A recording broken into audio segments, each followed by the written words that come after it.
Bonjour et bienvenue dans l'entretien de l'intelligence économique, l'émission consacrée aux coulisses de la mondialisation. Comment protéger les pépites françaises des appétits étrangers ? En pleine crise sanitaire et économique, les entreprises sont fragilisées par un marché hésitant. Du coup, les plus prometteuses d'entre elles peuvent être la proie des prédateurs étrangers uniquement intéressés par leur technologie. Pour en parler, je reçois Arnaud Guérin, cofondateur et président de la société française EarthCube, qui propose des solutions de surveillance géospatiale. Bonjour Arnaud Guérin. Bonjour Ali Laïdi. En quelques mots, votre société, c'est quoi ? Alors en quelques mots, le métier d'EarthCube, c'est nous sommes éditeurs de logiciels et nous aidons nos clients à traiter massivement leurs données pour en extraire de l'information et donc notamment des images satellites. On travaille beaucoup pour le secteur de la défense et de la sécurité. Il y a de plus en plus de conflits dans le monde et les analystes doivent surveiller des dizaines de milliers de sites d'intérêt, des ports, des aéroports, des camps militaires, des centrales nucléaires. Il se passe bien heureusement souvent, la plupart du temps, rien sur ces sites. Mais le jour où il se passe quelque chose, un char, un avion de chasse, un sous-marin qui a un comportement anormal, là il ne faut pas le rater. Et donc c'est là qu'on intervient, on va identifier ces cas anormaux et les pointer pour l'analyste. Est-ce qu'on peut dire très rapidement que vous faites du renseignement sur des domaines assez sensibles ? Alors, on propose des logiciels à nos clients qui, eux, font du renseignement pour les aider dans leur métier au quotidien à valoriser au maximum le flux d'informations dont ils disposent aujourd'hui, qui n'a rien à voir avec celui qu'il était il y a encore 5 ans ou 10 ans. Pour vous donner un exemple concret, en France aujourd'hui, on investit 3,6 milliards d'euros pour rénover la flotte de satellites dont on dispose pour observer la Terre. Ça veut dire que votre concurrent principal, est-ce qu'on peut le dire comme ça, vous le dites ou pas, c'est l'américain Palantir ? Alors, l'américain Palantir est dans le traitement de la donnée, ou plutôt la collecte, le big data. Notre métier à nous, c'est pas de bien ranger les données comme Palantir, ça va être d'en extraire de l'information grâce à l'intelligence artificielle. Donc, on travaille avec des gens comme Palantir, des fois on peut se retrouver concurrents, mais on est vraiment au plus cœur de l'applicatif et des métiers des analystes. Alors, votre valeur ajoutée de EarthCube, c'est un algorithme ? Alors, c'est deux choses. C'est l'excellence technologique, l'algorithme, et c'est la compréhension des enjeux métiers. C'est-à-dire qu'on est spécialisé sur le secteur de la défense et du renseignement. On travaille avec des anciens officiers du renseignement qui nous aident à comprendre les métiers, mais à côté de ça, on a aussi une excellence technologique. Aujourd'hui, EarthCube, c'est 70 personnes. La très vaste majorité, c'est encore des chercheurs, des ingénieurs. Et on a aujourd'hui une des plus grosses équipes en IA pour la défense en intelligence artificielle, en intelligence artificielle pour nos métiers en Europe, et même une des plus grosses dans le monde. Donc vous faites, on a bien compris, du sensible, du militaire, mais vous pouvez aussi faire sur du civil classique ou pas ? Oui, tout à fait. On part du métier militaire sur lequel il y a des enjeux extrêmement forts en termes de fiabilité. Des clients qui sont très exigeants, qui nous obligent à développer des technologies vraiment à la pointe pour faire face à tous ces enjeux. Et derrière, on voit des opportunités de développement sur des marchés civils qui vont avoir les mêmes contraintes. Des gens qui ne peuvent pas donner accès à leurs données, mais qui ont besoin que les algorithmes soient très performants.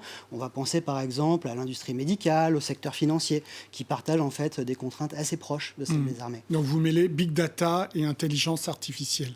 Exactement. Qu'est-ce qui vous a amené à ce secteur du renseignement, Arnaud Guérin ? Alors, ce qui nous a amené sur ce marché-là, c'est vraiment cette prise de conscience des enjeux.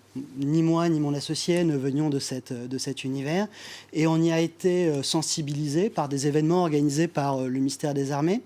Et on a découvert les enjeux. Je parlais d'investissements de 3,6 milliards d'euros pour acquérir des nouveaux satellites tout à l'heure.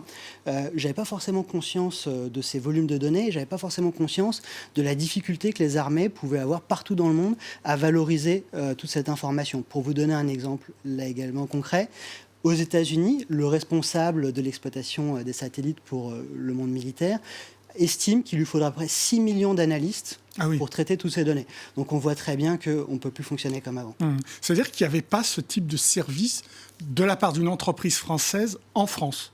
Alors historiquement, il n'y avait pas besoin de ce type de service, puis il n'y avait pas autant de données qu'il y en a aujourd'hui. Et en fait, la technologie a évolué très très rapidement. Il y a tout le temps des ruptures technologiques pour les armées. Historiquement, il y a quelques années, le cyber a apporté une grosse valeur ajoutée. Aujourd'hui, maintenant, la nouvelle rupture, c'est l'intelligence artificielle. Vous considérez comme secteur stratégique ? Alors, on peut considérer effectivement qu'on est sur des thématiques stratégiques. Comment vous comprenez le fait qu'on ait essentiellement parlé des acteurs américains, voire de l'acteur américain Palantir, qui a un contrat avec la DGSI, donc le renseignement intérieur français, un contrat avec d'autres grandes sociétés aéronautiques européennes. Donc on a du retard ou pas, clairement ? Alors, je pense que déjà, on est dans un univers, quand on parle de défense et de sécurité, qui reste assez discret. Maintenant, je pense qu'on a montré aujourd'hui, à travers Earthcube, qui est présent pas uniquement en France, mais également dans 5 pays en Europe et en Amérique du Nord, qu'une solution française pouvait vraiment être à la pointe dans le monde et être reconnue comme telle pour son excellence technologique. Donc on rattrape notre retard, vous dites ? Donc pour moi, on est vraiment en train de rattraper notre retard. D'accord. Aujourd'hui, vous avez dit que vous avez commencé à 70, vous allez grimper dans les effectifs, etc. Besoin de financement particulier ? Alors, on est une société, le premier fuel pour la société, c'est les contrats commerciaux. Quand on pense besoin de financement, souvent on associe ça à des investissements de capital risque. Ce qu'il ne faut pas perdre de tête, c'est le premier moteur d'une société, ce sont ces contrats. Aujourd'hui, on a montré que dans la défense, c'est possible de connaître une croissance très rapide à travers tous les contrats qu'on a remportés en France et à l'étranger. À partir du moment où ces contrats arrivent, les financements arrivent sans trop de difficultés, et c'est là également où nous nous situons actuellement. Pour vous, c'est important de rester une société française ou européenne ? Pour nous, c'est important effectivement d'avoir ce socle très fort en France et en Europe, ce qui ne nous empêche pas de nous déployer commercialement à l'international. En revanche, notre assise reste française et européenne. Quand vous dites que vous vous déployez à l'étranger, c'est même sur des marchés de renseignement militaire à l'étranger ou c'est sur des marchés plutôt civils ? Alors, ça peut être sur du civil, mais c'est également aujourd'hui au premier chef sur des marchés militaires. Même si on est sur des sujets qui sont stratégiques, en fait, tout le monde aimerait pouvoir avoir sa solution nationale sur tous les sujets.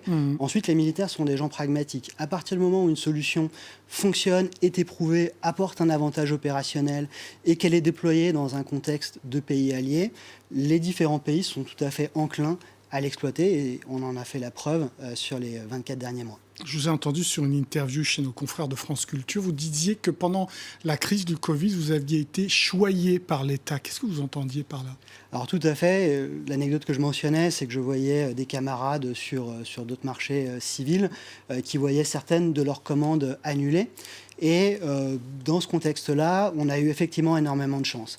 À la fois le ministère des Armées, à travers la Direction générale de l'armement, et le ministère de l'économie et des finances surveillent activement toutes les entreprises qui considèrent avoir un caractère stratégique. Et donc, on a été contacté pour savoir comment allait la santé financière de la société, est-ce que on allait être en difficulté pour payer nos équipes, payer nos fournisseurs, et ainsi de suite. Donc, on avait la chance de ne pas être dans ce cas de figure, mais c'était extrêmement rassurant de voir qu'il y avait une telle attention pour nous.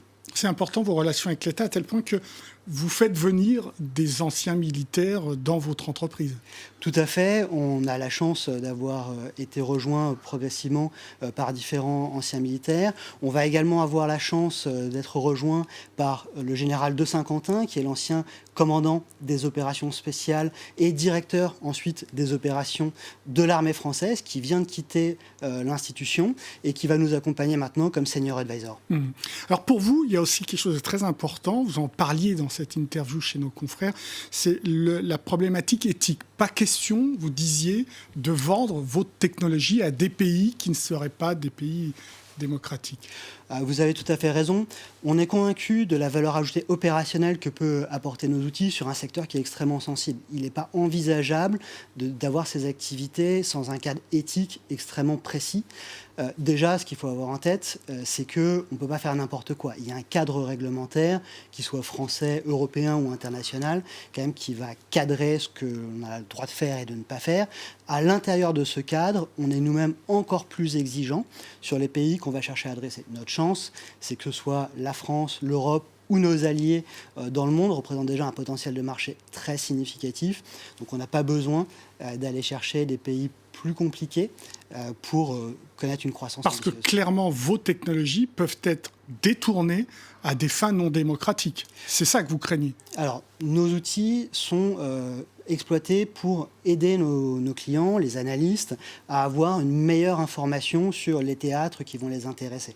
Donc, on n'a pas envie que des pays qui ne sont pas alliés avec la France ou qui pourraient avoir des intérêts opposés bénéficient effectivement de nos solutions. On peut les utiliser aussi contre les libertés civiles, à votre avis ? Alors justement non, c'est le deuxième axe de l'éthique, à qui on vend et qu'est-ce qu'on vend. Aujourd'hui, notre focus est vraiment, on ne traite pas du tout la donnée personnelle. On va s'intéresser par exemple à identifier des avions, des chars, des bateaux, des sous-marins. On n'est absolument pas dans la collecte ou l'analyse de données qui vont toucher à l'individu. C'est une des barrières que nous nous sommes fixées. Merci beaucoup Arnaud Guérin pour vos réponses. L'entretien de l'intelligence économique est terminé, mais évidemment, vous pouvez retrouver cette émission sur france24.com. Au revoir.